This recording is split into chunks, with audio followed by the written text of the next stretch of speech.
The legend lives on from the Chippewa on down of the big lake they call Gitchagumi. The lake, it is said, never gives up her dead when the skies of November turn gloomy. With a load of iron ore, 26,000 tons more than the Edmund Fitzgerald weighed empty.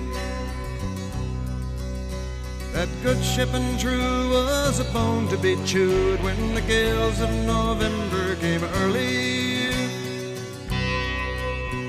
The ship was the pride of the American side, coming back from some mill in Wisconsin.